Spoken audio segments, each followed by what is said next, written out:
Bonjour, alors aujourd'hui nous allons voir la croissance exponentielle spécifiquement. Alors, on voit que les fonctions exponentielles sont employées dans une variété de modèles scientifiques, financiers et autres.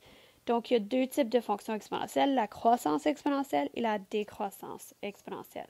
Fait que l'équation générale, c'est f de x est égal à ab à l'exposant x. Le f de x va toujours représenter notre montant final. A va toujours être notre montant initial. B va toujours être le taux de croissance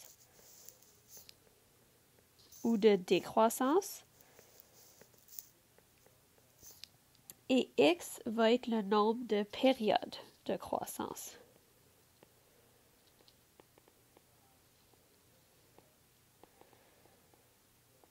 Alors, quand on regarde une croissance exponentielle, on voit qu'on parle de lorsqu'on a B est plus grand que 1. Donc, on va voir que ça croît à un taux qui augmente constamment. Fait que si on regarde ici la croissance des émissions de carbone fossile, on voit ici que ça monte de manière exponentielle. On voit aussi la croissance des computations par ordinateur, fait que l'utilisation des ordinateurs, fait qu'ici on voit que ça va vers une croissance exponentielle.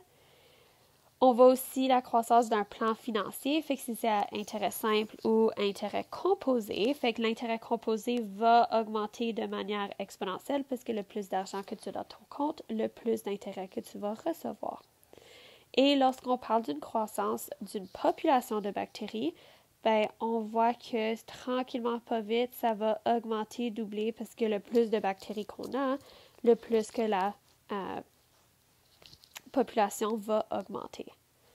Donc ici, on va écrire une équation exponentielle sous la forme y égale à b à l'exposant x, qui correspond à ce graphique-ci. Fait comme on a vu dans le 5.2, on va venir trouver la valeur initiale. Alors, la valeur initiale, c'est A, donc ici, c'est 2. Et on va trouver B. Donc, de 2 à 6, c'est x 3. De 6 à 18, c'est x 3. Donc, ici, B va être égal à 3. Alors, mon équation va être f de x égale à 2, 3 à l'exposant x. Ensuite, ici, nous avons Mme Northrop qui a investi une somme de 1 000 $ à un taux d'intérêt de 6 % composé annuellement. Puis, on veut déterminer le montant d'argent dans son compte aujourd'hui en 2019, puis elle avait commencé en 1990. Donc, l'équation qu'on va utiliser va être m égale à c, 1 plus i à l'exposant n. Donc, ici, m va être notre montant final, c va être notre montant initial, i c'est l'intérêt en décimale, et n va être le nombre d'années. Alors, si on vient, 6% en décimale, c'est 0,6 et de 1990 à 2019, c'est 29 années. Alors, j'ai m qui est égal à 1000, parce que c'est notre montant initial, fois 1 plus 0,06 à l'exposant 29. Donc, j'ai m qui est égal à 1000 fois 1,06 à l'exposant 29. Donc, quand on vient le mettre dans notre équation, dans notre calculatrice, on va voir que le montant final est 5 418,39 $. Fait qu'ici, il ne faut pas oublier d'écrire notre phrase, donc, parce que c'est une résolution de problème, il y a 5 418,39 $ dans son compte de banque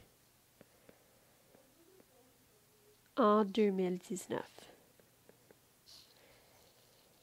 Alors, ici, les problèmes qu'on va voir quand ça vient avec des croissances exponentielles, ça va être surtout des problèmes de dédoublement.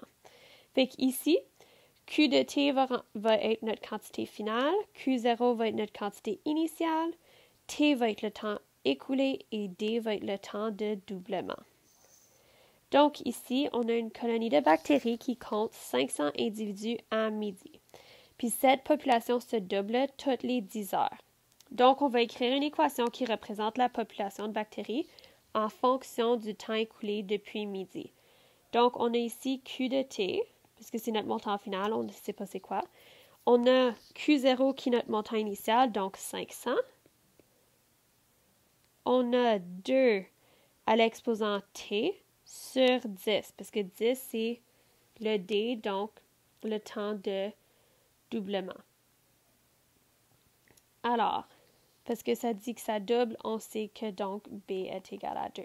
Si ça aurait dit triple, on aurait su que c'était 3. Fait que là, on a notre équation. Maintenant, on veut déterminer la population de bactéries à minuit.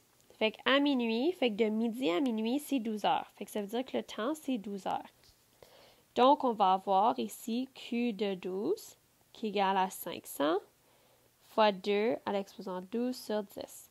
Lorsqu'on met le tout dans la calculatrice, donc on va avoir 502 à l'exposant 1,2. Finalement, le total va être 1148,7 bactéries, mais on ne peut pas avoir une partie d'une bactérie. Donc, on va arrondir vers le bas et on va dire que le montant final est de 11 148 bactéries. Comme ceci. Maintenant, nous allons déterminer la population de bactéries à midi le lendemain. Fait que ça veut dire que ça va prendre 24 heures. Donc ici, on fait la même chose. On dit Q de 24 est égal à 500 fois 2 à l'exposant 24 sur 10. Donc, on a que notre exposant est 2,4. Et quand je mets le tout dans la calculatrice, j'obtiens une valeur finale de 2639,02. Donc,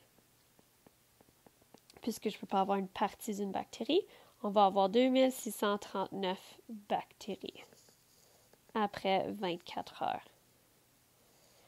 Donc, maintenant, on va déterminer le temps que ça prend pour que la population dépasse 2000 individus. Donc, on va remplacer QT par 2000 et on va avoir 500 fois 2 à l'exposant T sur 10. Donc, ici, on va faire diviser par 500 puisqu'on veut venir isoler. Bien, 2000 divisé par 500, c'est 4. Donc, on a 4 qui est égal à 2 exposant T sur 10. On va dire que T sur 10 est égal à X. Donc, on va avoir 4 égal à 2 à l'exposant X. On peut voir qu'on peut mettre 4 sur une base de 2. Donc, on va dire 2 à l'exposant 2 égale 2 à l'exposant X. On peut enlever nos bases. Donc, on peut dire que X est égal à 2. Donc, on a 2 égal à T sur 10. On fait fois 10 des deux côtés. Donc, T est égal à 20. Donc, on va voir que ça prend 20 heures pour dépasser 2000. 2000 bactéries. Comme ça.